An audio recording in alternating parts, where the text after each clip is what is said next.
할렐루야. 복되고 귀한 주일입니다. 하나님 주시는 풍성한 은혜가 우리 사랑하는 성도님들과 함께 하시기를 주님 이름으로 축원합니다. 오늘 여러분 주보 안쪽에 보면 삽지가 하나 되어져 있죠. 아까 우리 목사님 강구하셨는데 여러 가지 사역들이 나와 있습니다. 2024년도 우리 사랑하는 성도님들 꼭 1인 한 가지 이상의 사역을 꼭 동참해 주시면 너무 좋을 것 같다라는 생각이 듭니다. 교회는요, 함께 세워져 가는 공동체입니다. 어떤 한 사람이 모든 일들을 다 감당하는 것이 아니라 그리스도의 몸된 교회 공동체 안에서 서로가 서로를 부둥켜 안고 함께 세워져가는 믿음의 공동체이죠. 그래서 많은 분들 함께 동참하셔서 2024년도는 또 풍성한 은혜가 함께하는 그런 축복이 있었으면 좋겠습니다. 쓰셔서요, 나가실 때 꼭 제출해 주시기를 부탁드립니다. 옛말에 양병 10년 용병 1년 1일이라는 말이 있습니다. 그 의미가 무엇인가 하면 병사를 키우는 데는 10년을 준비해야 되지만 병사를 사용하는 데는 하루가 걸린다라는 말입니다. 다른 말로 하면 하루를 쓰기 위해서 10년을 준비한다라는 이야기이기도 하죠. 준비가 참으로 중요하다는 이야기입니다. 우리 삶 속에 준비가 참 중요하죠. 준비가 되지 않으면 결코 쓸 수가 없습니다. 여러분, 영국에 가면 윈블던 테니스장이 있습니다. 그 경기장은 윈블던 테니스 경기할 때만 사용되어집니다. 그런데 윈블던 테니스 경기장은 1년에 딱 2주만 사용한다고 합니다. 근데 그 2주를 사용하기 위해서 1년 내내 매니저는 그것을 관리하고 준비를 하는 거예요. 그 매니저가 하는 일은요, 그냥 준비하는 것입니다. 준비하는 것이 그의 인생의 목적이고 준비하는 것이 그가 하는 일의 의미인 것이죠. 그렇죠? 우리가 준비가 되지 않으면 절대 쓰임받을 수가 없는 것입니다. 목사 세계에 전설처럼 내려오는 이야기가 있습니다. 목회자들은 늘 세 가지를 준비해야 된다라는 거예요. 첫 번째는 무엇인가 하면 설교할 준비를 늘 해야 된다라는 거예요. 목사는 늘 어디에서든지 어떤 데든지 설교를 해야 되는 상황이 갑자기 맞닥뜨릴 수가 있습니다. 그래서 설교할 준비하라는 거예요. 설교 준비는 끝이 없는 것 같아요. 제가 목사 안수 받고 이래로 한 주도 설교를 안 하고 지나간 적이 거의 없었던 것 같아요. 그러니까 오늘 제가 설교를 하자는 주일날, 그러면 저는 내일부터 또 그 다음 주 설교를 뭘 어떻게 해야 되나 준비합니다. 늘 설교 준비하며 사는 사람인 것 같다라는 생각이 들어요. 또 두 번째 목사가 준비해야 될 것이 무엇인가 하면 이사 준비입니다. 하나님이 부르시는 곳에 그곳이 아골골짝 빈들이라도 하나님 가라 하시면 가야 되는 존재가 목사이거든요. 그래서 늘 목사는 이사 준비해야 된다라고 합니다. 마지막 세 번째가 무엇인가 하면요, 죽을 준비입니다. 하나님께서 이 땅에 보내신 사명이 있는데 사명이 다하는 날 하나님께서 천국으로 데려가실 것인데 데려가실 날을 늘 준비하며 믿음으로 살아가라라는 의미이죠. 준비되지 않으면 낭패입니다. 제가 만약에 주일 설교를 하는데 설교가 하나도 준비되어 있지 않다라고 생각해 보십시오. 얼마나 힘들게, 얼마나 낭패입니까? 제가 간혹 꾸는 꿈이 있어요. 어떤 꿈인가 하면 눈을 떴는데 주일 아침인 거예요. 근데 설교는 하나도 준비가 안 되어져 있어요. 막 너무너무 긴장해서 잠에서 깹니다. 그래서 주일날 아침이 되면요, 설잠을 잘 때가 참 많아요. 늘 준비가 잘 되어져 있어야 되는 것이죠. 우리 인생도 마찬가지입니다. 우리 인생은 사실 준비의 연속이죠. 이제 가을이 지나고 겨울이 오잖아요. 계절이 바뀔 때 우리는 계절을 준비합니다. 겨울이 오면 가벼운 옷은 이제 옷장에 넣어놓고 두꺼운 옷을 꺼내죠. 이불도 가벼운 이불들은 다 정리하고 씻어서 옷장에 잘 넣어놓고 겨울 두꺼운 이불을 꺼냅니다. 우리 권사님들은 꼭 이때가 되면 준비하는 것이 있습니다. 뭐죠? 김장하잖아요, 그죠? 겨울을 먹고 나기 위해서 김장을 합니다. 교회도 지난주에 김장을 했었죠, 그죠? 겨울을 잘 준비해야 됩니다. 혹시나 바람이 새는 곳은 없는지, 추운 곳은 없는지, 보일러는 잘 돌아가고 있는지 이런 것들을 잘 확인해야 되죠. 그러지 않으면 겨울에 아주 낭패를 볼 때가 많습니다, 그죠? 겨울을 잘 준비해야 합니다. 근데 중요한 것, 오늘 제가 말씀드리고 싶은 것은 계절이 바뀌어서 가을이 지나고 겨울이 오듯이 우리 인생에도 겨울이 온다라는 사실이에요. 무슨 말인가 하면 세상에 태어난 생명은 봄이라고 우리가 흔히 비유를 합니다. 여름은 어떤 곳일까요? 활동력이 왕성한 청년의 때를 여름으로 그렇게 비유를 합니다. 그리고 가을은 열매를 거두는 때입니다. 장년기를 가을이라고 그렇게 비유를 합니다. 그리고 겨울은 이제 죽음을 앞두고 있는 노년기를 겨울이라고 그렇게 이야기하고죠. 그래서 여름이 지나고 가을이 오고 가을이 지나서 겨울이 오듯이 우리 인생도요, 여름이 지나면 가을이 오고 가을이 지나면 겨울이 오죠. 여기 있는 젊은 분들은 목사님 아직 저는 겨울 오려면 한참 남았어요, 그렇게 말할지 모르겠어요. 여러분, 그런데 어른들 말을 들으면요 금방 알게 되고, 나도 옛날에 그랬다, 그런데 나도 쏜살같이 지나서 지금 벌써 이렇게 겨울이 되어졌다, 그렇게 이야기를 하더라고요. 저도 지금 가만히 생각하면 제 마음은 아직 고등학생 같거든요. 그런데 벌써 이제 50이 가까워져 가고 있는 나이가 되어지는 것 같아요. 쏜살같이 시간이 지나갑니다. 그래서 다윗은요 그의 파란만장한 삶 속에서 시편 39편 5절에 이렇게 이야기합니다. 주께서 나의 날을 한 뼘 길이만큼 되게 하심에 주의 일생이 주 앞에는 없는 것 같사오니 사람은 그가 든든히 서 있는 때에도 진실로 모두가 허사뿐이니이다. 우리 인생이 한 뼘 같다라는 거예요. 순식간에 우리 인생이 지나갑니다. 좀 초여름에서 오래 머물렀으면 좋겠는데, 그리고 가을, 초가을에 좀 오래 머물렀으면 좋겠는데 어느 순간 겨울이 오잖아요, 그죠? 여러분, 가을이 지나면 겨울이 오잖아요. 여러분, 올해를 시작할 때를 한번 생각해 보세요. 그런데 올해가 시작한 지가 엊그제 같았는데 벌써 겨울인 거예요, 그죠?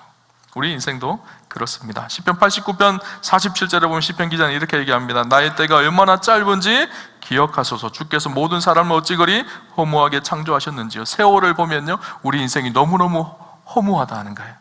주께서 우리의 허무함을 보십시오. 그렇게 우리 인생이 얼마나 짧은지요, 그렇게 이야기하고 있는 것이죠. 왕성한 젊은이의 삶을 산 것 같은데 어느 순간 이마에 주름이 가고 눈가에 주름이 가고 허리도 점점 꼬부라지고 어느 순간 소화도 잘 안 되고, 마음 같아서는 열심히 운동장을 다름박질할 수 있을 것 같은데 달리는 힘도 사라져버리고 발목에 힘도 사라져버리는 것이 우리의 인생입니다. 우리 인생의 겨울이 찾아오게 되어지죠. 그래서 오늘 본문을 통해서 우리가 이 겨울을 어떻게 우리가 준비해야 될지를 함께 좀 나누면 좋겠다라는 생각이 듭니다. 디모데후서 말씀은요 AD 66년에서 67년 사이에 써여졌을 것이라고 그렇게 학자들은 이야기합니다. 사도 바울이 로마 감옥에 2차로 투옥되어졌을 때 로마 감옥에서 마지막 유언처럼 기록한 성경이 디모데후서입니다. 바울이 로마 감옥에 1차 투옥되어졌을 때는 사도행전 28장에 나오는 장면이죠. 그가 로마 감옥에 1차 투옥되어졌을 때는 셋집에 머물렀어요.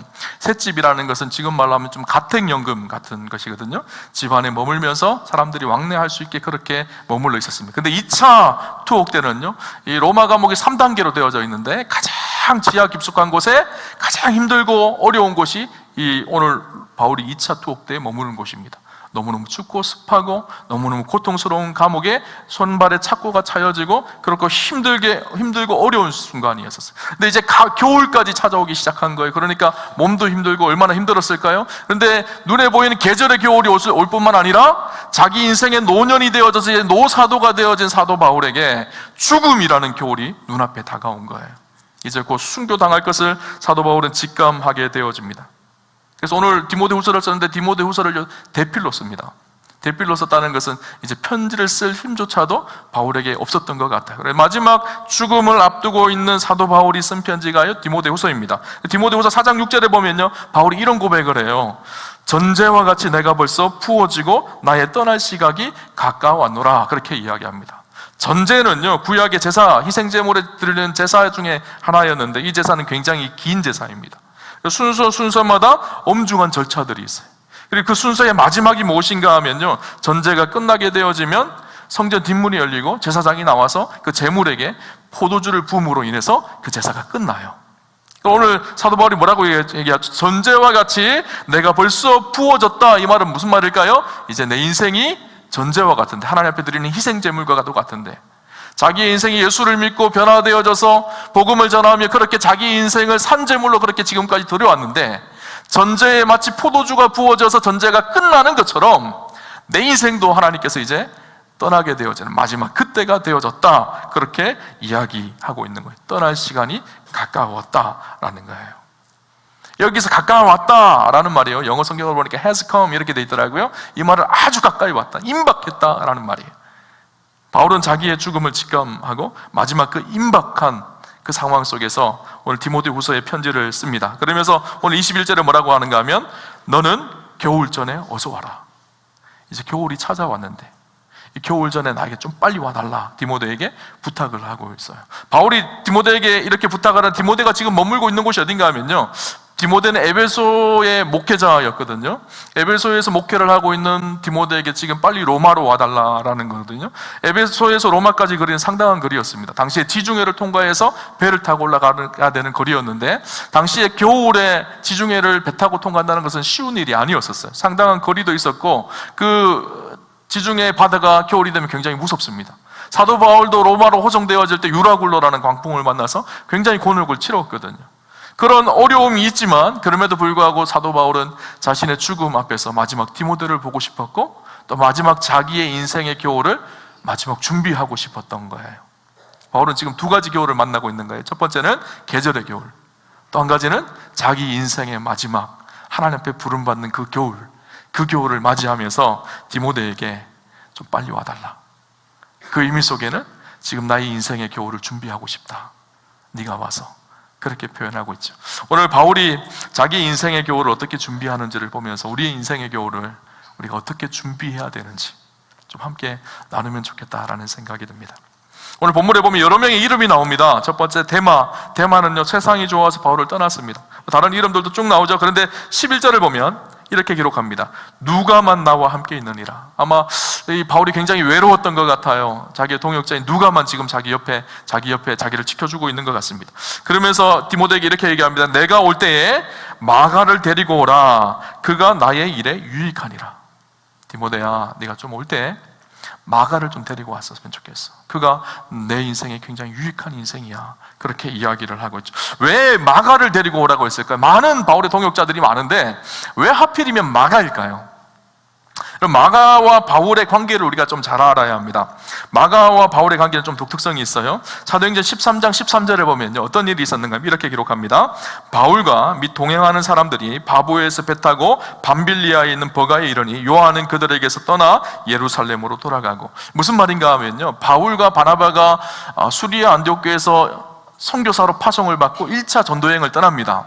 바울과 바나바가 1차 전도여행을 떠날 때 바울과 바나바만 떠났던 것이 아니라 마가 요한이 함께 떠나요. 마가 요한과 함께 전도여행을 떠나다가 밤빌리아라는 곳에 도착을 했습니다. 근데 밤빌리아라는 곳에 도착을 했는데 마가 요한이 전도여행 도중에 다시 집으로 돌아간 거예요. 얼마나 이 바울과 바나바가 우스운 일이 되어졌나요, 그죠? 함께 전도여행을 왔으면 끝까지 함께 전도여행을 마감해야 되는데 밤빌리아에서 마가 요한이 집에 돌아갑니다. 성경에 보면 이 마가 요한은 굉장히 좀 부유한 환경에서 자랐던 것 같아요. 예루살렘에서 초대교회가 세워지고 성령이 임할 때 그들이 모여있던 곳이 어디였는가? 마가 요한의 다락방이었거든. 마가의 다락방이라고도 하죠. 마가의 다락방에 120문도가 함께 모였습니다. 그곳에서 함께 기도하는 중에 성령이 임하고 초대교회가 그곳에서 시작되어지죠. 근데 마가 요한이 머물렀던 곳, 마가 요한의 집에 120명이 들어갔다라는 말은 무슨 말일까요? 그 집이 작은 집일까요? 큰 집일까요? 굉장히 큰 집이었던 것 같아요. 그는 어렸을 때 굉장한 부유한 가정에서 그렇게 자랐던 사람이, 예루살렘이라는 수도에서 굉장히 부유하게 자랐던 사람이 마가 요한이었을 것입니다. 근데 믿음으로 예수를 믿고 나서 회심하고 또 이 삼촌이었던 바나바를 따라서 전도여행을 시작한 거예요. 근데 그렇게 시작한 전도여행이요, 자기가 생각했던 것보다 훨씬 힘들었던 것이죠. 너무너무 힘들고 어려우니까, 특별히 밤빌리아에서 그 다음 행선지가 어딘가 하면 갈라디아인데, 밤빌리아에서 갈라디아로 넘어가기 위해서는 타우루스라는 아주 높은 산맥이 있습니다. 그 산맥을 넘어가야지 갈라디아로 가게 되어지는데, 다음 목적지였던 갈라디아로 가기 위해서 이 산을 넘는 것이요, 마가요에게는 너무 힘들었던 것 같아요. 지금까지도 예수 믿는 것 때문에, 복음 전하는 것 때문에 이렇게 고난을 당하고 힘들게 어렵게 여기까지 왔는데, 또 이 타우루스라는 산맥을 넘어가서 갈라디아까지 가야 된다는 게 마가요에게는 너무 부담스러웠던 거예요. 고난이 너무너무 힘들었던 것이죠. 거기다가 선교여행을 가고 나서 1년 정도가 지나고 한 2년 정도가 되어질 때 찾아오는, 선교사들에게 꼭 찾아오는 병 한 가지가 있는데 무엇인가 하면요, 향수병이에요. 고향에 가고 싶은 마음이. 그래서 선교사님들 이야기를 들어보면요, 1년 동안 외롭게 사역을 하고 나서 한 1년이 지나면 향수병이 걸린다는 거예요. 그래서 날아가는 비행기만 봐도 한국 가고 싶은 마음이 막 불듯 막 일어난대요. 마가 요한이 그러지 않았을까? 부유하게 잘 살다가, 고생 없이 살다가 선교여행 따라 나와서 너무나 힘들고 고통스러우니까 밤빌리아에서 집으로 돌아갔어요. 제가 대학교 3학년 때 필리핀으로 선교여행을 갔었습니다. 선교 훈련받고 1년 동안 선교지에 있었거든요. 선교훈련을 열심히 받고 마지막 선교훈련 코스가 무엇이었는가 하면 원주민 사역을 가는 것이었어요. 필리핀에도 그 당시에는 원주민 마을들이 있었거든요. 제가 갔던 곳이 담바이라는 마을이었는데, 그 담바이라는 마을은 어떤 마을이었는가 하면 필리핀에 피나투보 화산이 폭발했잖아요, 그죠? 피나투보 화산이 폭발하고 그 피나투보 화산 밑에 살던 사람들을 그곳에 살 수 없으니까 담바이라는 새로운 지역을 만들어서 산 밑에다가, 산에서 그들이 살 수 있도록 그곳을 만들어준 그런 곳이었었어요. 좀 그 지역이 원주민 지역이었고 전기도 잘 안 들어오고 그곳에 들어가려면 오토바이를 타고 한참을 들어가야지 들어가는 그런 곳이었거든요. 근데 그곳에 들어가서 훈련생들이 같이 그 사람들하고 똑같이 먹고 똑같이 살았어요. 한 달 동안 그렇게 사는데요, 너무 힘들더라고요. 그 사람들이 먹는 것처럼 밥에다가 이렇게 막 간장 뿌려서, 또 아니면 물에서 새우 잡아가지고 그렇게 막 손으로 먹고, 화장실이 없어요. 숲속에 들어가서 볼일도 보고 이래요. 그러니까 한 2주가 되니까요, 굉장히 남자들도 굉장히 힘든데 자매들이 참 힘들어 하더라고요. 그래서 자매 한 3명 정도가 선교사님을 찾아가서 항명을 일으켰어요. 우리는 더 이상 여기서 못 살겠습니다. 우리를 빨리 마닐라로 보내주십시오. 그래서 선교사님한테 막 울면서 우리 보내달라고 막 그랬거든요. 잘 타일러고 막 했는데 도저히 안 되겠는 한 자매가 있었어요. 어쩔 수 없이 그 자매가 다시 마닐라로 중도 탈락하고 돌아갔어요. 끝나고 우리가 마닐라에서 그 자매를 다시 만났는데, 그 자매가 나중에 그런 얘기를 하더라고요. 지금 생각하니까 너무너무 후회스럽다. 내가 그것을 못 견디고 거기서 못 참았다는 게 너무너무 후회스러웠다. 그렇게 이야기를 하더라고요. 아마 마가 요한이 그런 상황이었던 거예요. 지금 너무 힘들고 너무 어려우니까 바울과 바나바 일행과 탈락해서 다시 고향으로 돌아갔습니다. 근데 문제는 그 다음이에요. 사도행전 15장에 보면 어떤 일이 일어나는가 하면, 바울과 바나바가 2차 전도여행을 출발합니다. 2차 전도여행을 출발하는데 바나바는 마가를 데리고 가자 그러고 바울은 마가를 데리고 갈 수 없다라는 거예요. 1차 전도여행 때 마가 요한이 저렇게 돌아가는 것을 받지 않느냐, 그것 때문에 우리가 얼마나 사기가 떨어지고 얼마나 힘들었냐, 마가 요한 못 데려가겠다. 그런데 바나바는 어떤 사람이었죠? 위로하고 권면하게 탁월한 사람이잖아요. 그러니까 마가를 세워가고 싶었던 욕심이 바나바 안에 있었던 거예요. 마가를 데리고 가야 되겠다라는 거예요. 이것 때문에 바울과 바나바가요 아주 심각하게 싸워요. 성경에 바울과 바나바가 싸웠다라는 이야기가 기록되어져 있습니다. 성경이 그렇게 싸운 것도 기록할 정도면 아마 심각하게 싸웠던 것 같아요. 그래서 어떻게 되죠? 바나바와 바울이 갈라섭니다. 전도여행을 따로 가게 되어져. 바나바는요 마가를 데리고 가고 바울은 실라를 데리고 2차 전도여행을 시작하죠. 근데 그 이후로 바울이요 마가를 만났다는 내용이 성경에 한 번도 기록되어져 있지 않습니다. 근데 인생의 노년이 되어진 사도 바울, 그가 인생의 겨울이 찾아오는 그때에 가장 기억났던 사람이 누군가 하면요 바로 마가였던 거예요. 왜 기억이 났을까요? 내가 그때 마가를 조금 더 참아주었으면, 내가 마가를 좀 더 사랑하고 용서해 주었으면 그러면 더 좋았을 것인데. 마가가 보고 싶은 거예요. 그 관계를 다시 회복하고 싶은 거예요. 마가를 그래서 디모데에게 데려오라고 그렇게 마지막 부탁을 하는 것이죠. 여러분 어떤지 아세요? 마가가 나중에 어떻게 되죠? 그때의 그 어린 연약했던 마가가요 그리스도의 장성한 분량까지 성장합니다. 그래서 우리가 잘 아는 것처럼 마가복음을 기록해요. 마태, 마가, 누가, 요한복음, 사복음서에 가장 먼저 기록된 복음서가 마가복음이거든요. 여러분 우리가 미워하는 사람, 우리가 싫어하는 사람, 저런 사람이 어떻게 이렇게 하는 사람이 있을지 모르겠어요. 그러나 그 사람을 향한 하나님의 놀라운 계획이 있어요. 우리는 그 사람은 우리의 생각으로 자꾸 판단을 하고 평가를 하지만 아니에요. 하나님께서 그 사람마저도 성장시켜서 하나님 일들을 이루어갈 하나님의 계획이 있어요. 우리는 그것을 보지 못하고 자꾸 현재의 상황을 바라보고 미워하고 정죄합니다. 여러분 우리 인생의 마지막, 우리가 겨울을 맞이하기 위해서 꼭 해야 되는 것이 한 가지 있어요. 그것이 무엇인가 하면 바로 용서하고 사랑하는 일입니다. 겨울을 준비하는 사람은요 내가 미워했던 사람, 내가 싫어했던 사람, 그 사람들을 용서하고 사랑하는. 왜 그럴까요?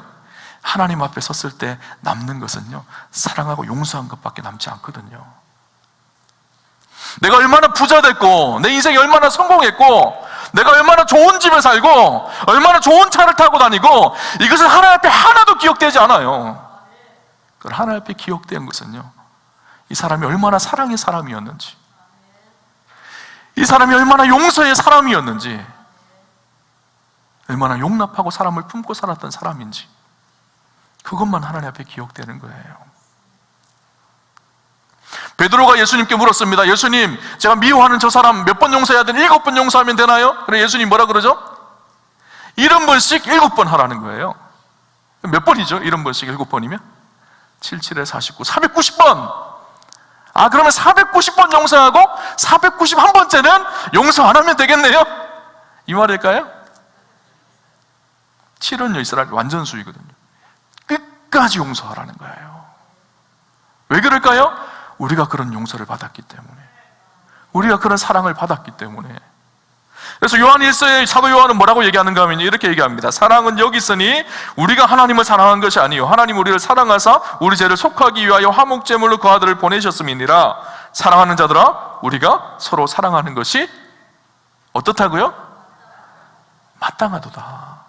마땅하다는 말은 해도 된단 말인가요? 안 해도 괜찮다는 말인가요? 아니, 반드시 해야 된다라는 거예요. 그리스도인의 삶의 스타일이 그렇다라는 거예요. 하나님의 자녀되고 하나님의 백성된 우리의 삶의 라이프 스타일이요, 사랑이라는 거예요. 용서라는 거예요. 그죠? 우리 이거 너무 쉽게 생각합니다. 그렇지 않다라는 거예요. 여러분, 인생의 겨울이 반드시 찾아옵니다. 겨울이 찾아오기 전에 우리가 반드시 해야 될 것이요, 용서하는 일이에요. 여러분, 하나님과의 관계가 때때로 답답하실 때가 있나요? 예배를 드려도 예배를 드린 것 같지 않고, 기도를 해도 기도한 것 같지 않고, 뭔가 하나님과 내 삶에 뭔가 묶여져 있는 것 같은 상황이 느껴질 때가 있나요?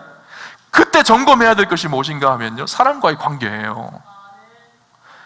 땅에서 풀면 하늘에서도 풀려지고요, 땅에서 묶으면 하늘에서도 묶이는 거예요. 예수님께서 뭐라고 그러시죠? 마태복음 5장 23절 24절에 이렇게 얘기합니다. 그러므로 예물을 제단에 드리려다가 거기서 내 형제에게 원망 들을 만한 일이 있는 것이 생각나거든 예물을 제단 앞에 두고 먼저 가서 형제와 화목하고 그 후에 와서 예물을 드리라, 그렇게 말씀하고 있어요. 예배 드리기 전에 예배에 막힘이 있고 어려움이 있는 이유는 간단하다는 거예요. 형제와 단절되어져 있는데 무슨 예배가 하나님 앞에 올바른 소통이 있겠느냐는 거예요. 그죠? 해밍웨이가 쓴 세상의 수도라는 책이 있습니다. 소설인데요, 단편 소설에 이런 얘기가 나와요. 마드리드에 파코라는 소년이 있었어요. 근데 이 파코라는 소년이 아버지하고 심하게 다툽니다. 심하게 다투고 나서 아버지에게 화가 나가지고, 자기가 잘못했음에도 불구하고 아버지에게 화가 나서 집을 나가버렸어요. 그래서 아버지와 이 손절을 하고 아버지를 떠나버린 거예요. 시간이 지나자 아버지가 마음이 너무 아팠어요, 이 파코 때문에. 그래서 고민하다가 파코를 전화, 당시 번호, 지금 핸드폰이 있는 것도 아니고 연락할 수 있는 방법이 없어서 어떻게 했는가 하면 마드리드의 엘 리베라라는 아주 유명한 일간지에 광고를 냈어요. 그 광고 내용이 이렇습니다.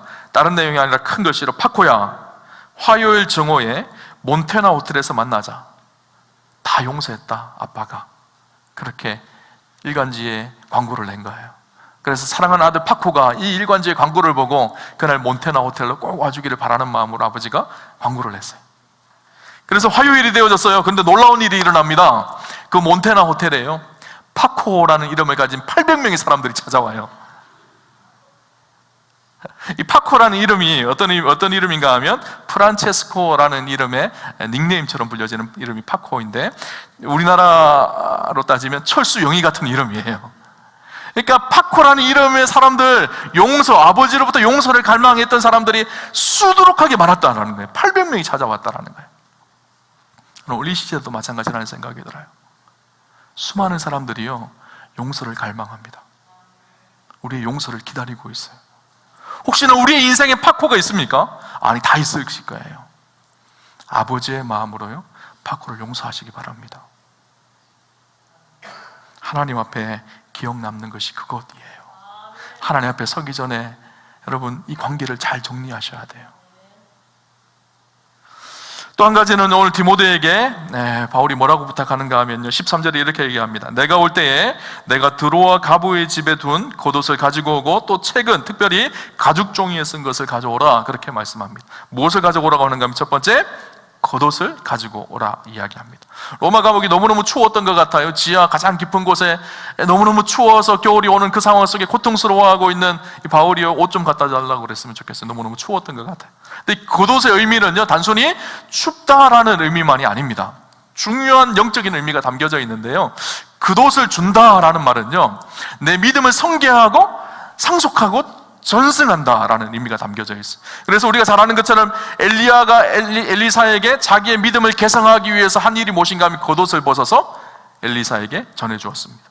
그 말은 무슨 말일까? 이제는 엘리야가 했던 그 사역을 엘리사가 계속 전승해서 감당한다라는 거예요.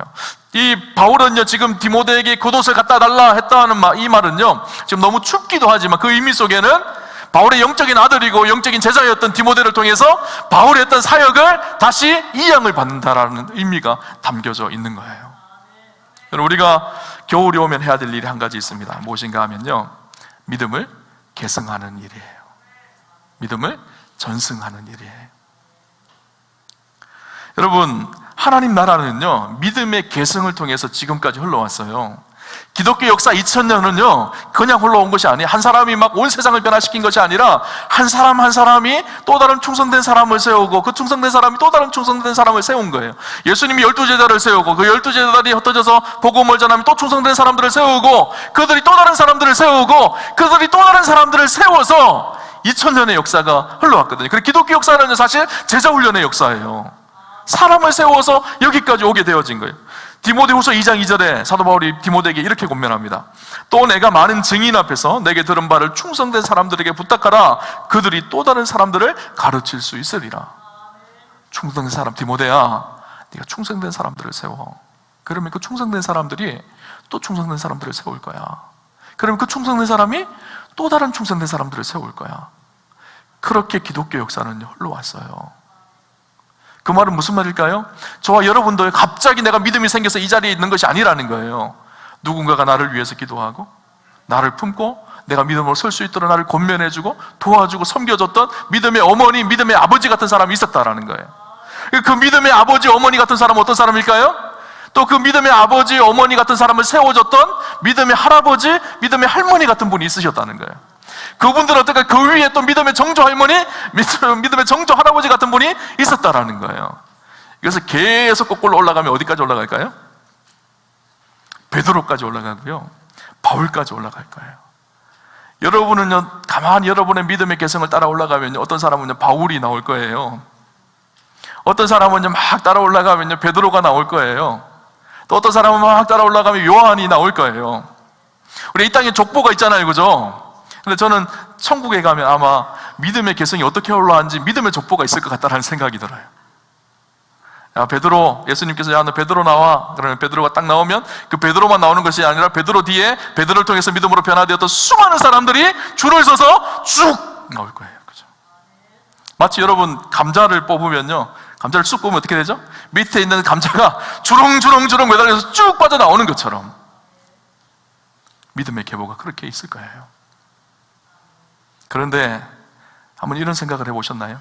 그렇게 믿음의 계보가 있는데 그 믿음의 계보가 나까지 지금 오게 되어서 내가 예수 믿게 되어졌는데, 그런데 내 이후로는 믿음의 계보가 뚝 잘려버렸어요. 저는 이거 하나님 앞에 무섭게 책망받을 일이라는 생각이 들었어요. 그죠?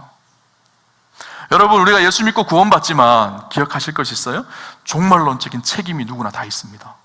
반드시 그래서 우리 인생에 대해서 물으실 때가 있다라는 거예요. 믿음을 전승하는 것, 믿음을 개성하는 것, 이것이 하나님의 방법이에요. 하나님의 역사와 하나님 나라를 이끌어 오신 하나님의 방법이에요. 그죠? 오늘날 기독교가 위기라고 사람들은 다 이야기를 합니다. 기독교 쇠퇴의 시대라고 이야기합니다. 미래학자들은요 20년, 30년 후면 교회 젊은이들이 다 없어질 거라고 이야기합니다. 그때 되면 유럽 교회들처럼 노인들만 교회에 가득해질 거라는 거예요. 그것을 극복할 수 있는 비결은요 아주 간단한 데 있어요. 우리 자녀들에게 믿음을 전승해 주는 거예요. 우리 자녀들에게 믿음을 계승해 주는 거예요. 믿지 않는 우리 이웃들에게 복음을 계승해 주는 거예요. 그들이 믿음으로 설 수 있도록 영적 아버지, 영적 어머니가 되는 일이에요. 그죠? 여러분, 겨울이 오기 전에 여러분을 통해서 예수 믿고 변화되어서 새로운 삶을 사는 사람이 도대체 몇 명이 있는지 한번 확인해 보세요. 아무런 열매도 없이 20년, 30년 동안 혹시나 나는 신앙생활 하지 않았는지, 구원은 받지만 하나님 앞에 책망받게 될 것입니다. 겨울이 반드시 옵니다. 주님이 물으실 때가 와요. 그죠? 마지막 세 번째, 오늘 사도 바울은 디모데에게 뭘 가지고 오라 그랬죠? 책을 가지고 오라 그랬어요. 그죠? 13절에 보니까 내가 올 때에 내가 드로와 가보의 집에 둔 겉옷을 가지고 오고 또 책은 특별히 가죽 종이에 쓴 것을 가져오라 그렇게 말합니다. 책을 가지고 오라는 거. 당시에 책은 두 종류의 책이 있었어요. 파피루스라는 이렇게 쭉 펴서 보는 책이 있고요, 또 양피지로 쓴 책이 있습니다. 가죽 종이에 쓴 책이에요.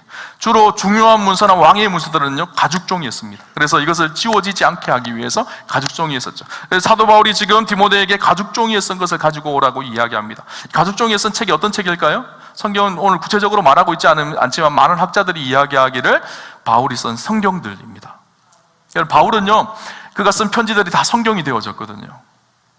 그 문서를 잘 기록하여 성령께서 주셨던 감동과 하나님의 말씀을 해석하고 정리한 그 편지들이 나중에 우리 신약 성경 13권이 되어지죠. 바울이 썼던 그 성경책이죠. 하나님의 말씀이죠. 그 말씀을 디모데에게 가지고 오라는 거예요. 왜 그랬을까요? 인생의 노년 마지막 하나님 앞에 부름받을 때 내 인생이 하나님 말씀 앞에 더욱더 진중하고 믿음으로 살아가기를 결단하기 위해서 말씀 성경을 가지고 오라고 한 것이죠. 그래서 우리가 겨울을 준비하기 위해서 세 번째 해야 될 일이 있어요. 그것이 무엇인가 하면 말씀 앞에 진중하게 우리의 삶을 살아가는 것입니다. 젊었을 때 내 육신의 욕망과 정욕을 따라 살았다면 이제는 육신과 정욕을 따라 살아가는 인생이 아니라 하나님의 말씀이 우리의 삶의 기준이 되어서 그 말씀에 순종하며 살아가는 것, 이것이 겨울을 준비하는 사람들의 삶의 자세예요. 여러분, 주님 앞에 설 날이 얼마 남지 않은 사람은요 하루하루 매 순간순간이 신중할 수밖에 없어요. 한 번밖에 없는 우리의 인생, 신중해야 되지 않나요? 여러분, 우리가 물건 하나 살 때도 얼마나 신중한가요? 텔레비전 하나 살 때도 LG, 삼성 여기저기 막 비교하고 어느 것이 가장 싼지, 인터넷이 싼지 가보기도 하고 실제로 보기도 하고 기능은 어떤 것이 있는지 아주 신중하게 생각하고 물건을 사잖아요. 한 번밖에 없는 우리의 인생이 하나님 앞에 설 그 날이 있는데 주어진 시간 속에 우리가 어떻게 살아야 될까요? 말씀이 우리의 삶의 기준이 되어서 하루하루를 진중하게 신중하게 살아가야 돼요. 그것이 겨울을 앞두고 겨울을 준비하는 사람의 삶의 자세입니다. 이런 말이 있죠. 얌전한 고양이가 부뚜막에 먼저 올라간다. 얌전한, 겉으로 보기에는 얌전해요. 그래서 부뚜막에 전혀 올라갈지 않을 것 같이 보여요. 그런데 그 마음속에는요, 내가 부뚜막에 올라가고 싶은데, 부뚜막에 있는 저 생선 먹고 싶은데, 이 탐욕과 욕심이 있어요. 그래서 사람이 안 볼 때 어떻게 될까요? 얌전한 척 하지만 쑥 올라가서 그것을 잡아먹습니다. 근데 우리가 사실 얌전한 고양이 같아요. 교회에 오면 다 말씀을 잘 지키고 거룩하게 진실하게 잘 사실 것 같아 보여요. 얌전한 고양이 같아 보여요. 아무도 부뚜막에 올라가실 분 없을 것 같아요, 제가 봤을 때. 그런데 세상에 나가면요, 웬걸요, 아무도 보지 않으면요, 우리의 탐욕과 욕심에 붙들려서요 금방 부뚜막에 뛰어 올라가서 그 욕심과 탐욕을 쫓아 사는 것이 우리의 인생이에요. 그 고양이가 부뚜막에 올라가지 않게 하려면 어떻게 해야 될까요? 줄로 묶어놔야 돼요, 못 올라가게. 제가 여러분을 다 줄로 묶어서 못 가게 그렇게 하면 참 좋겠지만 저는 할 수가 없어요. 그런데 우리에게 말씀의 줄이 있어요. 저는 할 수 없지만 말씀의 줄이 우리를 묶기 시작하면, 그 말씀이 우리를 붙들기 시작하면 세상의 욕망과 정욕을 이기고 하나님의 백성답게 살아가게 되는 거예요. 그렇죠? 겨울을 준비하는 사람은 그렇게 살아갑니다. 용서하고 사랑하고 믿음의 복음을 전하여서 또 다른 사람들을 살려내고 믿음을 전수하고 마지막으로 말씀을 붙들고 거룩하고 진실하게 그렇게 살아가는 사람이 겨울을 준비하는 사람이에요. 여러분, 겨울 다음 주부터 12월 달 겨울입니다. 계절 겨울을 준비하듯이 우리 인생의 겨울을 잘 준비했으면 좋겠어요. 어떤 사람은 아직 목사님 겨울 되려면 멀었는데요 말할지 모르겠어요. 그런데요, 오는 것은 순서가 있지만요, 우리 인생의 겨울은요 순서가 없어요. 어떤 분에게는요 오늘 설교가 진짜 마지막 설교가 될지도 아무도 모릅니다. 저도요 오늘 설교가 제 인생 가운데 마지막 설교가 될지 아무도 몰라요. 우린 그런 인생을 살아요. 사실 그래서 매일매일이 겨울 같은 인생인 것이 우리의 인생이에요. 그죠? 매일매일을요 하나님 앞에 진솔하게 진실하게 그렇게 살아가는 축복이 있으셨으면 좋겠어요. 그렇게 살아가는 인생들에게 주시는 축복이 있습니다. 마지막으로 이 말씀 읽고 말씀을 마치려고 하는데요, 우리 8절 말씀인데요, 8절 우리 한번 같이 천천히 한번 읽어보겠습니다. 같이 보겠습니다. 이제 후로는 나를 위하여 의의 면류관이 예비되었으므로 주 곧 의로우신 재판장이 그날에 내게 주실 것이며 내게만 아니라 주의 나타나심을 사모하는 모든 자에게니라. 아멘. 그렇게 교훈을 준비하며 믿음으로 살아가는 사람들에게 사도 바울은 나를 위해 의의 면류관이 예비되었다라고 말하는 것처럼 그들에게도, 나뿐만 아니라 그들에게도 하나님 나라를 향한 의의 면류관이 우리에게 예비되어져 있을 것이다 라고 말씀하고 있어요. 여러분, 준비한 사람들은요 반드시 준비한 열매를 거둡니다. 준비하지 않은 사람들은요 그것 때문에 낭패를 보게 되어지죠. 우리의 인생도 마찬가지, 하나님 앞에 설 때가 반드시 있습니다. 그 겨울을 지혜롭게 잘 준비하는 저와 여러분 되시기를 주님 이름으로 축원합니다.